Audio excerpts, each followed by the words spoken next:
Pentagon says 2 Venezuelan military planes flew near a U.S. Navy ship. It appears to be a show of force days after the U.S. military attacked this boat in the southern Caribbean, allegedly carrying drugs from Venezuela, killing 11 people. Tensions in the Caribbean have reached a boiling point as Venezuela's aging fighter jets boldly buzz an American warship. Under the watchful eyes of stealthy and lethal F-35 fighters encircling the nation.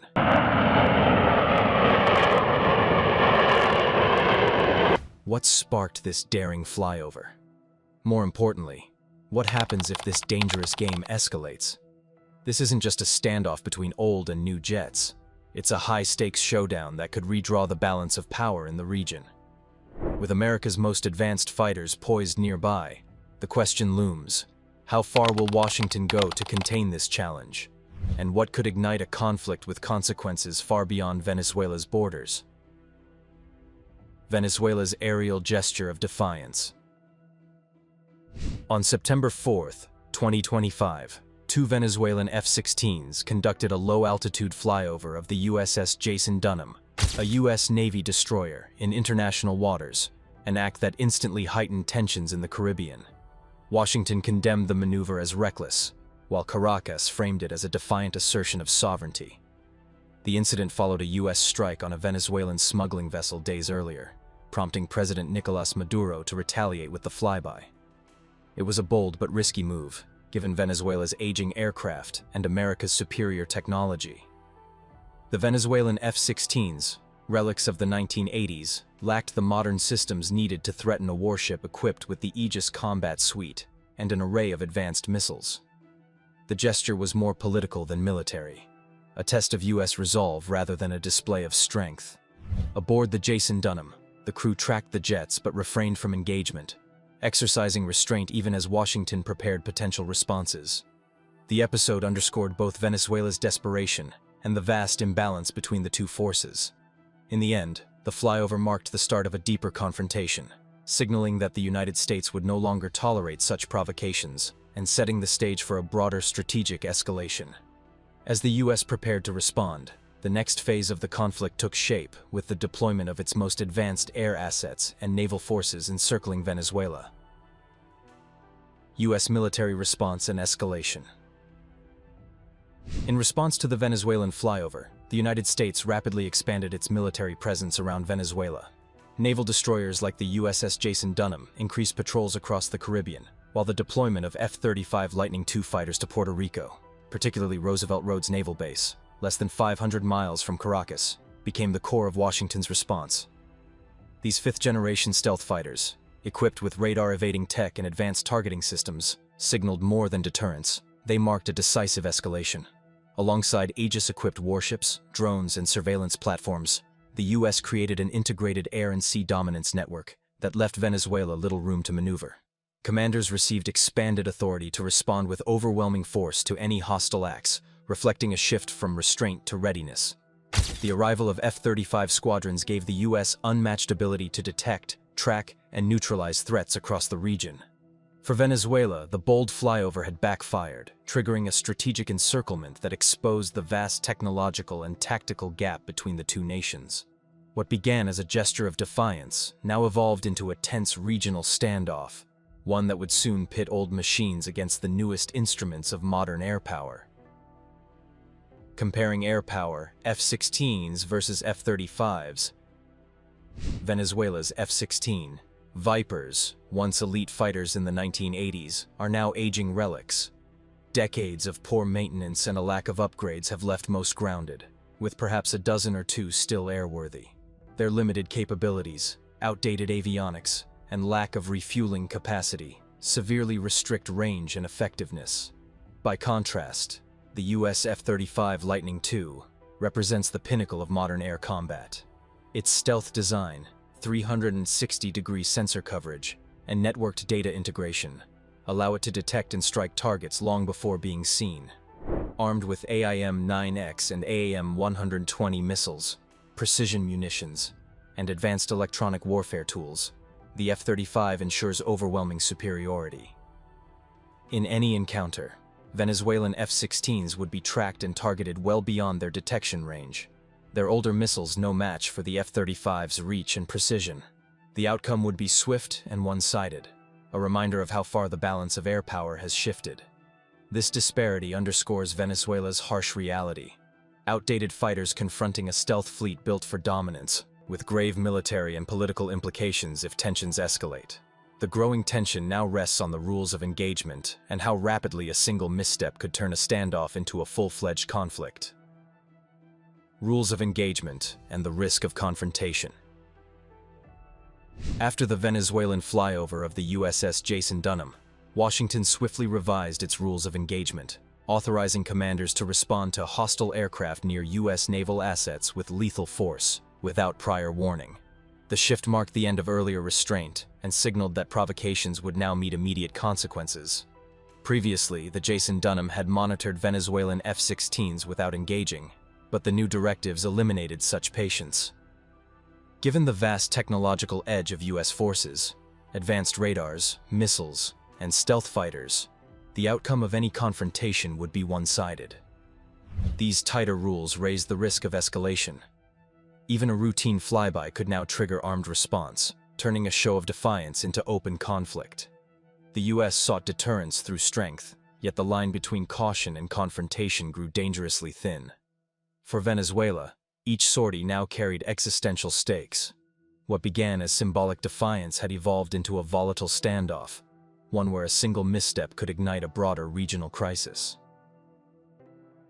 The role of counter-narcotics and economic pressure. The United States military tightening around Venezuela is only one aspect of a broader campaign aimed at undermining the Maduro regime. Washington accuses Caracas of operating as a narco-state, facilitating the movement of narcotics, especially fentanyl, through its territory into the United States. These drug trafficking networks provide significant revenue streams that sustain the regime, making the dismantling of these logistics a key priority in U.S. strategy. Just days before the flyover incident, the U.S. targeted and destroyed a Venezuelan smuggling vessel using precision-guided munitions, killing cartel operatives aboard.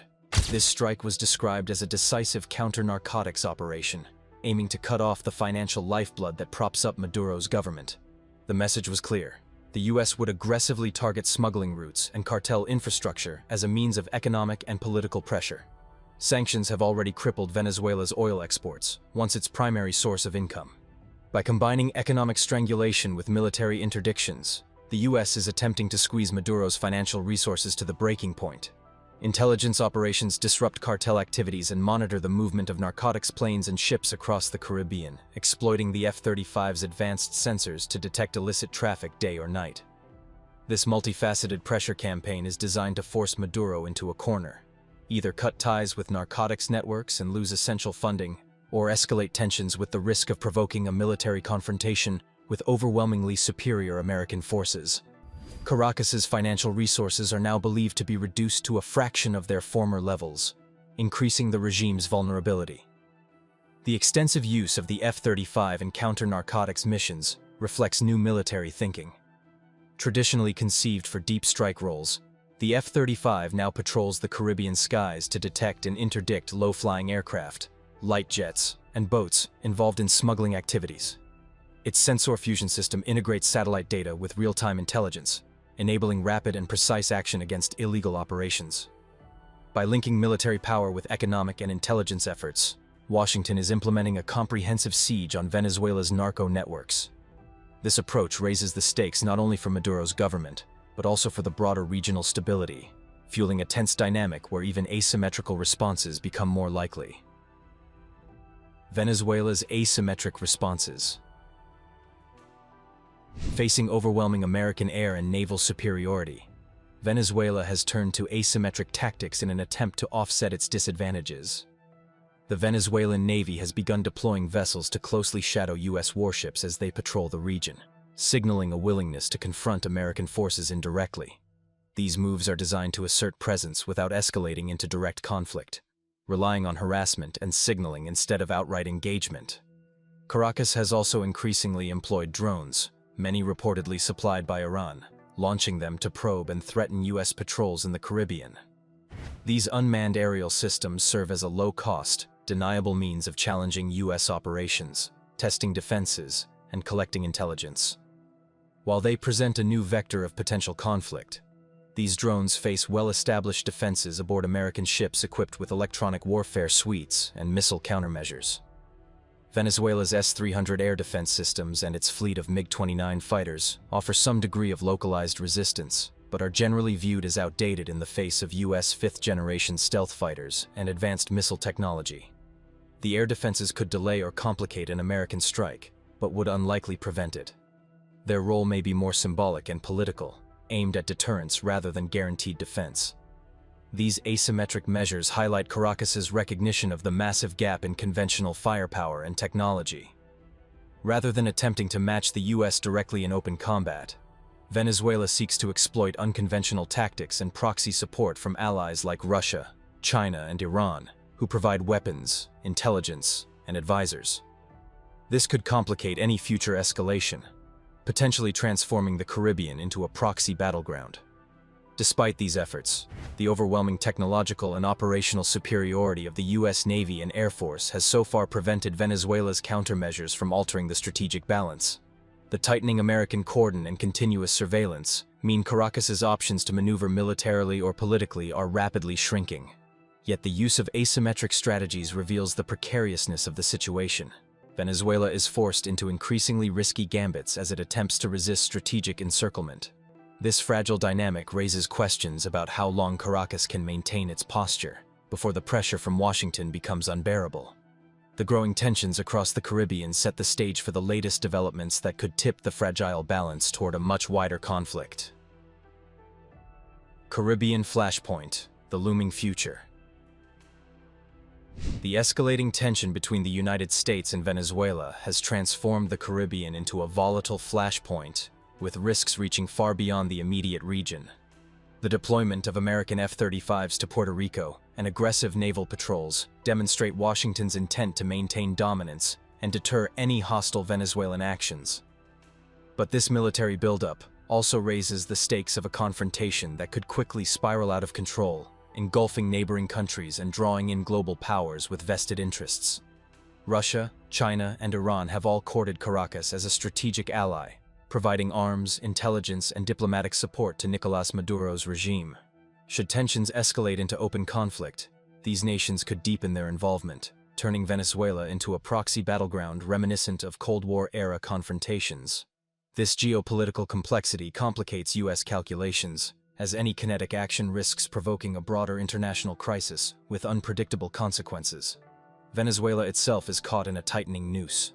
The economic strangulation from sanctions, the targeting of narcotic supply routes, and persistent military pressure are eroding the Maduro regime's financial and political resilience.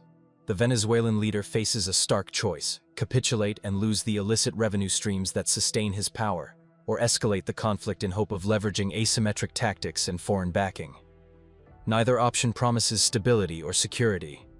On the ground, the Venezuelan military remains stretched thin. Its aging F-16s and MiG-29s are outmatched in speed, stealth, and firepower by the U.S. F-35s. Air defense systems like the S-300 provide limited protection, unable to match American technological superiority. Meanwhile, Caracas has resorted to unconventional tactics, including the deployment of Iranian-made drones and naval shadowing. But these efforts have yet to shift the strategic balance. The increasing presence of U.S. forces, combined with economic crippling of Venezuela's narcotics networks and oil exports, suggests a strategy of maximum pressure aimed at regime destabilization without launching a full-scale invasion. However, persistent low-level confrontations heighten the risk of miscalculations that could trigger unintended escalation, with consequences touching the entire Caribbean basin and potentially beyond. As the Caribbean edges closer to a tipping point, all eyes are on what Washington and Caracas will do next. Will restraint prevail, or will this standoff ignite a broader conflict with profound regional and global implications? The outcome remains uncertain, but what is clear is that the F-35 circling Venezuela are more than just aircraft. They are symbols of a fragile balance poised on the edge of upheaval. Outro: today, we examined a tense standoff over the Caribbean, where Venezuela's aging jets face America's advanced F-35s. More than an airspace dispute, it's a geopolitical flashpoint with regional and global stakes. As Washington tightens its grip, Venezuela's choices grow riskier with every move. The lesson is clear. In this fragile balance of power, a single misstep could spark a wider conflict. For more analysis on how technology and strategy shape global security, like and subscribe to stay informed.